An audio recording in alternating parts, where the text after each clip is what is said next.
Aujourd'hui, on part en voyage. Et on ne part pas n'importe où. Aujourd'hui, je vous emmène au cœur de la culture traditionnelle chinoise dans ce qui semble être une des meilleures histoires qu'un dessin animé n'ait jamais proposé. Est-ce que vous avez déjà ressenti un vide ? Un vide, c'est le moment où l'on finit une œuvre qu'on a tellement kiffé regarder qu'on est juste là, à regarder son écran noir sans ressentir aucune émotion. Eh bien, Kung Fu Panda, c'est ça. Pourtant, j'adore ses combats épiques, son humour décalé, la façon dont Po arrive à foutre 40 putains de meringues dans sa bouche, mais rien à faire, juste un vide. Et même si la saga est une des plus populaires de tous les temps, je pense que je ne suis pas le seul à revoir ces images avec nostalgie. C'est pour ça que j'ai décidé de retracer l'aventure de Po, le panda le plus... comment décrire ça ? Le panda le plus courageux et héroïque de l'histoire du Kung Fu. Alors, de ses débuts improbables dans un petit restaurant de nouilles à sa destinée en tant que guerrier dragon, plongeons ensemble dans l'histoire complète de Kung Fu Panda. Notre histoire commence il y a plusieurs centaines d'années dans un petit village agricole peuplé de pandas. Là-bas, Li Shan et sa femme donnèrent naissance à un garçon qu'ils appelèrent Lotus. Ce garçon grandit dans la joie et la paix, mais si vous avez déjà vu les films, vous savez que cette paix ne fut que de courte durée. En effet, avant que le jeune panda ne fête ses 1 an, le village fut attaqué par le pan Shen, et la majorité des pandas furent éradiqués. Dans une tentative désespérée de sauver son enfant, la mère de Lotus fut contrainte de le cacher dans une caisse de radis, avant d'être mise à mort par Shen et son armée de loups. La caisse de radis ne s'ouvrit que plusieurs jours après, et elle s'ouvrit sur un endroit que l'on connaît tous, la vallée de la paix. C'est Monsieur Ping qui trouva le jeune panda en premier et, ne connaissant ni son origine ni son prénom, il décida de l'appeler Po et de l'élever comme son propre fils. Bon, cependant, l'avenir qui attendait Po, c'était pas celui dont il rêvait, parce que son père, il tient un restaurant de nouilles et clairement, il excelle pas en la matière. Dites-vous que pendant son adolescence, il a empoisonné Maître Shifu avec ses nouilles tellement elles étaient dégueulasses. Suite à ça, Po envisagea d'autres carrières possibles, comme nettoyeur, comédien, danseur ou médecin. Et il nota ses idées sur un parchemin. Par erreur, ce parchemin tomba entre les mains de Tigresse, une disciple de Maître Shifu qui a cru que c'était la liste des guerriers dont avait besoin son maître. Du coup, elle a recruté un nettoyeur, un comédien, un danseur et un médecin. Alors, est-ce que je suis le seul choqué d'apprendre que les cyclones ont été créés comme ça ?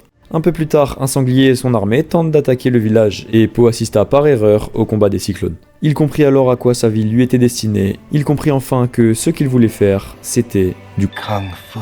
Ce qui rend le personnage de Po attachant, c'est qu'il arrive à être en même temps complètement débile, maladroit et flemmard, tout en étant, profondément gentil et attendrissant.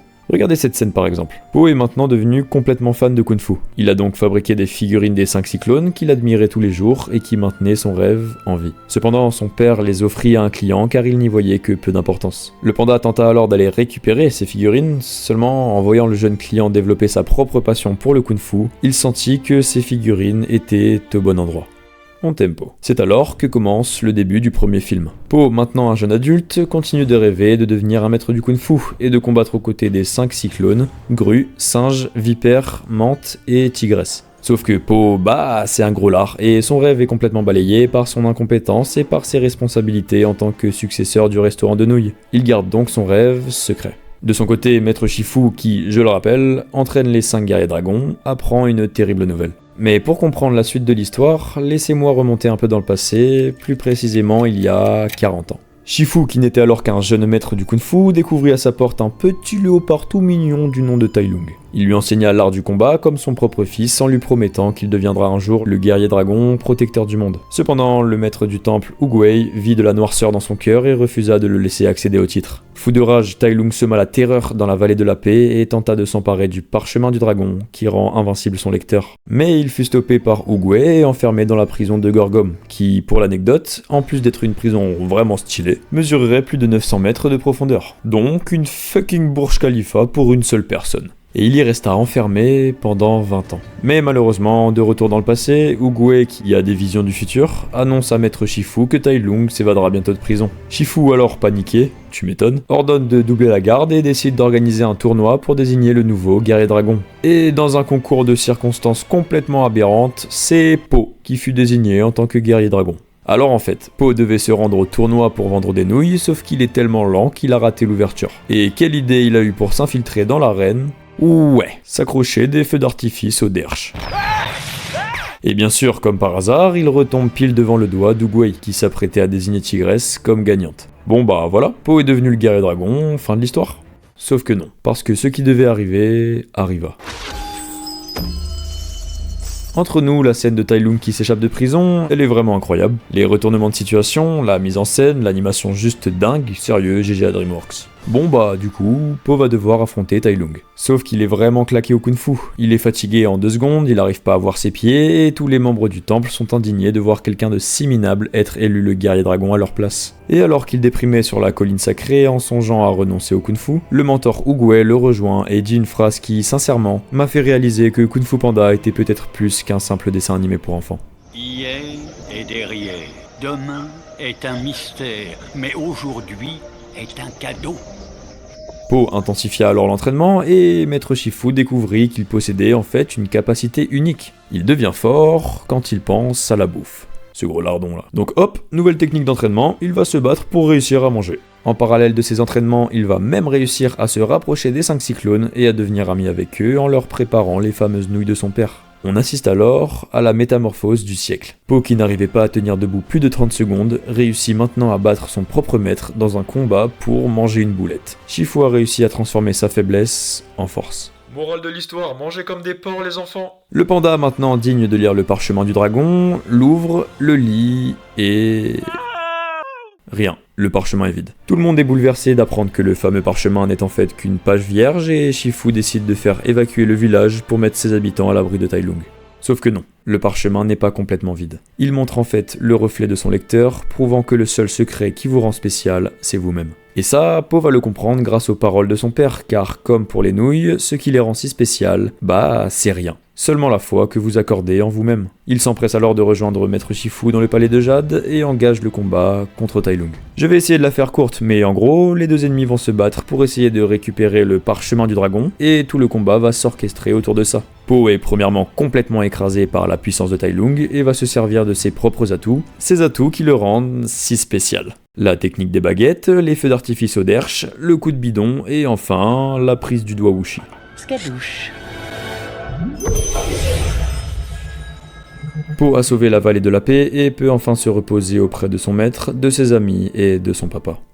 Attends, pas si vite. Vous vous rappelez du Panchen qui a tué les parents de Po lorsqu'il était enfant ? Bah, il est passé où, lui ? Oui, il est bien revenu, et Po est bien décidé à venger la mort de ses parents. Mais avant ça, on fait un petit détour dans un épisode spécial, les vacances d'hiver. Car notre héros se voit chargé d'une nouvelle mission, organiser une fête pour accueillir les maîtres kung fu des 4 coins du monde. Sauf que Po, comme d'hab, il fait n'importe quoi et les préparations tournent au massacre. Et comment on fait quand on est le panda le plus bordélique de toute la Chine ? On appelle ses potes. Alors les 5 cyclones lui viennent en aide et le repas finit sur une réussite. Cependant, Po ne se sent pas à sa place et explique que selon lui, les vraies vacances d'hiver, ça se fête en famille. Il retourne donc auprès de son petit papounet d'amour pour l'aider au restaurant. Et devinez quoi ? Les maîtres kung-fu ont tous été touchés par sa vision des vacances d'hiver et décident de finir la fête au restaurant de nouilles.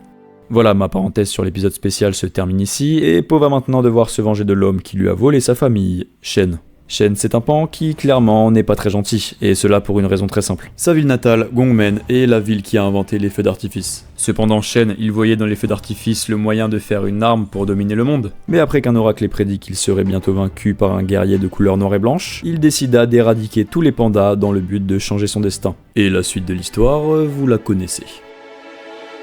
Sauf que Po, lui, il a pas encore conscience de tout ça. Alors il continue sa petite vie en tant que guerrier dragon, aux côtés de ses amis. D'ailleurs, concernant son devoir en tant que guerrier dragon, il est maintenant temps pour lui de passer à l'étape supérieure. Étape que va lui enseigner Maître Shifu d'une manière...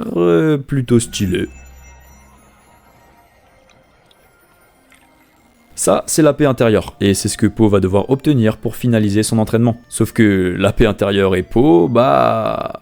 Plus tard, Maître Shifu reçoit une triste nouvelle. Un maître légendaire du kung-fu, Rhino Foudroyant, est mort des mains de Shen, ou plutôt, du canon qu'il a créé grâce à la technologie des feux d'artifice. Cette technologie met en danger le kung-fu lui-même, et Shifu décide donc d'envoyer les 6 guerriers détruire cette nouvelle arme. Avant de partir vers le royaume de Shen, Po doit dire au revoir à son papa, et bien sûr, son père s'inquiète de le voir partir combattre dans une ville si lointaine. Tigress essaye alors de le rassurer en lui disant que Po sera revenu avant qu'il ait eu le temps de dire nouille. Et je sais pas pourquoi, ça me brise le cœur leur truc là. Nouille. Une fois arrivés au royaume de Gongmen, et après une infiltration plus ou moins réussie, les héros se font capturer par Shen, qui tente directement d'éliminer Po pour mettre enfin un terme à son tragique destin. Évidemment, ils arrivent à s'échapper de justesse, et au moment d'enfin mettre la main sur Shen, Po reçoit une vision de son passé et se remémore de la destruction de son village. À cause de ça, le pan réussit à s'échapper, mais au moins, Po sait enfin à qui il doit en vouloir pour la disparition de ses parents. Po sait enfin que la cause de leur mort, c'est Shen. Donc, après une longue poursuite en esquivant les canons de l'armée de loup, Po parvient à le coincer et à le questionner sur son passé. Cependant, leur conversation fut interrompue par un canon qui propulsa le panda jusqu'en dehors de la ville, le rendant inconscient pendant plusieurs heures. À son réveil, il comprit que c'est l'oracle qui l'avait sauvé, la même oracle qui avait prédit le destin de Shen des années auparavant. Elle lui expliqua alors qu'il est destiné à vaincre Shen et que pour ce faire, il faut qu'il soit en paix avec son passé. Et alors que Po se remémorait toute l'histoire de son enfance, il laissa enfin ses émotions l'envahir et parvint enfin à trouver la paix intérieure. Du coup, maintenant, c'est l'heure du fight. Les 5 cyclones ont été capturés et Shen entame l'évacuation de ses navires de guerre dans l'espoir de conquérir la Chine. C'est là que Po fait son entrée et, accompagné de Maître Shifu, il libère les 5 cyclones qui vont se battre pour détruire la flotte de Shen. D'ailleurs, comment il est arrivé aussi vite Shifu ? Enfin bref, l'équipe des héros est premièrement complètement écrasée par la puissance des canons, mais grâce à sa nouvelle maîtrise de la paix intérieure, Po parvient à détruire tous les bateaux dans, franchement, une des scènes les plus belles de l'histoire de Kung Fu Panda. Maintenant que Shen a été battu, toute l'équipe retourne à la vallée de la paix, et Po peut enfin retrouver son papa qui lui avait tant manqué. Mais alors qu'il s'entraînait avec les 5 cyclones, il se retrouve à confronter à une nouvelle responsabilité, devenir le professeur des 5 cyclones. Évidemment, il est complètement nul pour enseigner quoi que ce soit, et alors qu'il commençait à douter de lui-même et à confier à son père ses inquiétudes, une terrible nouvelle arriva. Un individu est en train de battre le record de Po du nombre de boulettes dans la bouche. Intrigué, Po se rend au restaurant où il découvre que cette personne est en fait un panda. Ce dernier se présente sous le nom de Li Shan et révèle qu'il est à la recherche de son fils, et son fils, c'est Po. Les deux fêtent leur retrouvailles littéralement en foutant le bordel partout dans le palais de Jade. Bon, comme ça, tel père tel fils. Jusqu'à qu'il se fasse surprendre par Maître Shifu qui, bien sûr, n'a pas l'air très content. Plus tard, le village est attaqué par des créatures de Jade qui ressemblent étrangement à des maîtres du kung-fu supposés décédés. Bizarre. Le combat éclate et je suis obligé de vous montrer cette attaque spéciale de Po parce que je la trouve hilarante. Une fois battu, une mystérieuse voix émerge des créatures. Une voix se présentant comme un certain Kai. Je vous épargne les détails, donc en gros, Kai c'était un ami d'Oogway il y a 500 ans. Ensemble, ils apprirent le Chi, une énergie vitale et destructrice. Sauf que Kai était trop avide de pouvoir, alors il vola le Chi des autres maîtres et fut banni dans le royaume des esprits par Oogway lui-même. Shifu annonce que seul un véritable maître du Chi pourra vaincre Kai, et la tâche fut bien sûr attribuée au guerrier dragon. Et comme par hasard, il se trouve que les maîtres originels du Chi, ce sont les pandas. Donc le père de Po lui propose d'apprendre cette maîtrise directement dans le village secret des pandas. Et Monsieur Ping étant très jaloux de la relation entre Po et son père biologique, décide de les accompagner pour veiller sur son fils. D'autant que, je vous avoue, le père biologique de Po, il est louche. Il sait des choses qu'il ne devrait pas savoir, il a retrouvé Po parce que un message de l'univers, et il a l'air complètement déconnecté du temps qui passe. Mais bref, après un long voyage, nos 3 personnages arrivent enfin au village secret des pandas. Po découvre alors à vivre comme un panda aux côtés de toute sa famille. Par exemple, manger les boulettes 5x5, se réveiller à midi, rouler partout parce qu'après tout, marcher ça sert à rien. Et à côté, t'as Monsieur Ping qui essaie juste de survivre. Mais toute tranquillité a une fin. Pendant une fête organisée par les pandas, Tigresse débarque et annonce que Kai a vaincu et transformé tous les maîtres de Chine en monstres de jade, même Maître Shifu. Et Po est confronté à un deuxième choc lorsqu'il découvre que son père a menti sur le Chi et qu'en fait il n'y connaît rien. Il a fait tout ça en pensant le protéger de la colère de Kai. Je vous avais dit qu'il était louche. Furieux et déterminé, Po décide de s'entraîner à affronter Kai, mais Tigresse le prévient qu'il ne pourra être vaincu sans la maîtrise du Chi. Cependant, Po va prouver qu'en chaque panda se trouve un guerrier, et va entraîner tout le village de façon vraiment remarquable. Po n'était en fait pas un mauvais prof, il l'était juste au mauvais endroit. Par contre, on va parler de cet entraînement là, parce que c'est juste magnifique. Sérieux, la musique, l'animation, les concepts artistiques, voir les atouts premièrement inutiles de chaque panda devenir de réelles armes de guerre, la claque. Une fois l'entraînement terminé, Kai arrive au village et le combat éclate. Le plan de Po fonctionne parfaitement, et tous les guerriers de Jade sont anéantis par les pandas. Mais Po va rapidement découvrir une dure vérité. Son but était de vaincre Kai en utilisant la prise du doigt Wuxi, comme pour Tai Lung. Mais cette technique ne fonctionne en fait que sur les mortels et pas contre les guerriers spirituels. Il se fait donc éclater. Mais au moment de se faire achever, il se sacrifie et utilise la prise du doigt Wuxi, lui permettant de partir avec Kai dans le royaume des esprits. Et dans le royaume des esprits, il se fait éclater aussi. Kai essaye alors de, comme pour tous les maîtres, lui voler son chi et le transformer en monstre de jade. Cependant, contre toute attente, Po reçoit l'aide de tous les pandas, de Tigresse et de ses 2 papas, qui débloquent leur propre chi et lui transmettent de la force. Porté par cette nouvelle force, Po sort un putain de dragon spirituel, devient bizarrement beaucoup trop badass et reprend l'avantage sur le combat.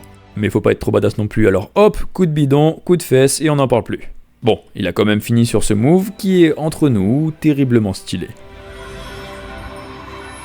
Après avoir perdu connaissance, Po est réveillé par Oogway, qui exprime sa satisfaction face à son incroyable progression. Le panda utilise alors son chi pour retourner dans le monde physique, triomphant. Il est chaleureusement accueilli par ses pairs et ses camarades, et Shifu, fier de son évolution, va carrément lui demander de lui enseigner la maîtrise du chi. De retour dans la vallée de la paix avec sa famille élargie, Po continue à pratiquer le chi à leur côté. Et la fin du film nous offre la scène qui m'a donné envie de faire cette vidéo.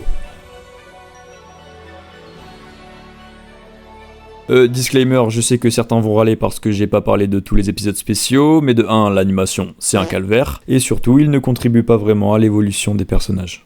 Po se voit maintenant contraint d'accomplir une dernière mission en tant que guerrier dragon, la mission qui mettra fin à toute son aventure. Bon, j'avais entendu énormément de mal sur Kung Fu Panda 4, alors je suis allé le voir avec beaucoup d'appréhension, et putain, non, c'est incroyable. Certes, il a ses défauts, mais selon moi, il remplit parfaitement ce qu'on lui demande, être divertissant et apporter une suite cohérente à l'histoire. Un soir, au sommet d'une montagne, Tai Lung réapparaît mystérieusement, et proclame qu'il est revenu pour mettre fin au règne du guerrier dragon. Sauf que Tai Lung a déjà été vaincu, donc qu'est-ce qu'il fout là ? En parallèle, Shifu convoque Po au palais de Jade et l'informe qu'il doit évoluer pour devenir le leader spirituel de la vallée de la paix. Cela signifie qu'il ne peut plus être le guerrier dragon et qu'il doit trouver son nouveau successeur, ce qui le rend extrêmement triste. Il essaye alors de retarder son choix le plus possible et tomba sur une renarde du nom de Zem, qui était tout simplement en train de voler les artefacts du palais de Jade. Il l'arrête, l'envoie en prison, mais les rescapés de l'attaque de Tai Lung viennent voir Po et lui annoncent son retour. Et Zen semble être au courant de cette histoire. Elle fournit alors à Po la réponse à toutes ses questions. Tai Lung n'est pas revenu, il est en fait imité par le nouveau protagoniste du film, le caméléon. Zen persuade alors Po de faire équipe avec elle pour arrêter cet imposteur. D'abord réticent, il est finalement motivé par l'idée de vivre une dernière aventure en tant que guerrier dragon et se rend à Juniper City avec Zen, en laissant de côté le choix de son nouveau successeur. Une fois arrivé à Juniper City et après une infiltration plus ou moins réussie, Po et Zen trouvent le repère des voleurs où Zen a grandi et passé son enfance. Bien qu'il ne soit pas très à l'aise dans cet endroit, Po va rencontrer les amis de Zen qui sont particuliers. Les deux héros se rendent ensuite dans le château du caméléon pour l'affronter, sauf que, une seconde après être rentré, Po se fait piéger et découvre qu'en fait, Zen travaille pour le caméléon et qu'elle l'a trahi dans le seul but de lui voler son bâton de sagesse, le bâton qui lui permet d'utiliser le chi. L'objectif du caméléon est d'accéder au royaume des esprits pour voler la maîtrise de tous les maîtres du kung-fu et d'ainsi assouvir le monde. Alors, une des raisons pour lesquelles les gens n'ont pas aimé Kung Fu Panda 4, c'est parce que le méchant n'est pas assez développé. Et je suis d'accord. Si vous avez fait gaffe, chaque ennemi de Po était inscrit dans le passé d'un personnage important de l'histoire. Tai Lung et Shifu, Shen et Po, et Kai et Oogway. En revanche, le caméléon, il est juste méchant pour être méchant. Et puis on connaît même pas son nom, quoi. Même si selon moi c'est contrebalancé par la mécanique assez cool de pouvoir prendre l'apparence de n'importe qui. Bref, Po réussit à s'échapper, mais le bâton de la sagesse ne lui appartient plus. En sortant du château, il tombe sur Zen avec le bâton en main, et croyant pouvoir le récupérer, la renarde se transforme, et Po comprend qu'il s'est fait niquer. Le caméléon le pousse alors dans le vide, et Po tombe vers une mort certaine. Cependant, il fut sauvé par son papa. Et par son deuxième papa aussi en fait. Mais qu'est-ce qu'ils foutent là eux ? Il se trouve qu'entre-temps, les deux sont devenus potes. Et vu qu'ils s'inquiétaient trop pour leur fils, ils ont décidé de le suivre. De son côté, le caméléon armé du bâton de la sagesse ouvre une porte spirituelle et accède enfin au royaume des esprits. Elle invoque tous les maîtres du kung-fu un à un et leur vole leur pouvoir. Bon, en voyant ça, Zen, elle réalise que son maître, c'est pas une personne très gentille, surtout qu'elle commençait sérieusement à s'attacher à Po, et que du coup, elle a un peu la haine d'avoir été manipulée à ce point. Elle décide alors de rejoindre Po et de l'aider à vaincre le caméléon, et pour ce faire, elle va ramener tous ses potes les gros crackheads, et tous ensemble ils vont combattre les gardiens du château. Pendant ce temps, Po retourne affronter le caméléon qui, clairement, est au sommet de sa puissance. On assiste alors au combat final, qui est d'ailleurs d'autant plus drôle parce qu'on y assiste de la POV de Tai Lung, qui du coup se voit lui-même en train d'affronter Po. Crochet gauche, droit, uppercut. Tu encourages qui, au Je fait? ne suis pas sûr. Zen intervient dans le combat, et tant mieux parce que le caméléon prend sa forme finale, littéralement un mix entre tous les maîtres qu'elle a absorbés. Ensemble, ils parviennent à faire écraser cette espèce de truc, et le caméléon prend finalement l'apparence de Po pour le confronter à armes égales. Cet affrontement se termine par la défaite de Po, et faisant confiance à Zen, il lui confie le bâton de la sagesse pour finir le combat à sa place. Il avait à ce moment-là déjà compris que son successeur en tant que guerrier dragon, c'était elle. Elle s'en sort alors particulièrement bien, et grâce au pouvoir du bâton, elle parvient à enfin mettre un terme au règne du caméléon. Tous les maîtres sont libérés, et alors que Po se préparait à se battre contre tous ses anciens ennemis, ils s'inclinèrent, montrant leur respect envers le héros qui les avait sauvés. Le héros qui méritait enfin son titre de maître du kung-fu. Les parents de Po sont soulagés de voir leur fils sain et sauf, ainsi que ses amis qui le félicitent d'avoir une fois de plus sauvé le monde. Et marquant la fin de toutes ces aventures, il renvoya tous les guerriers dans le royaume des esprits dans sa dernière danse en tant que guerrier dragon.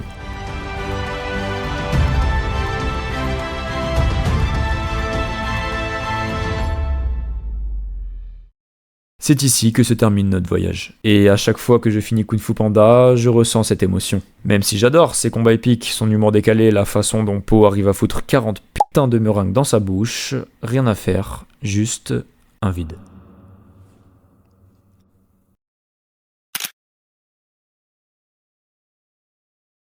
Ah, et on arrête avec les fanfictions bizarres, ok ?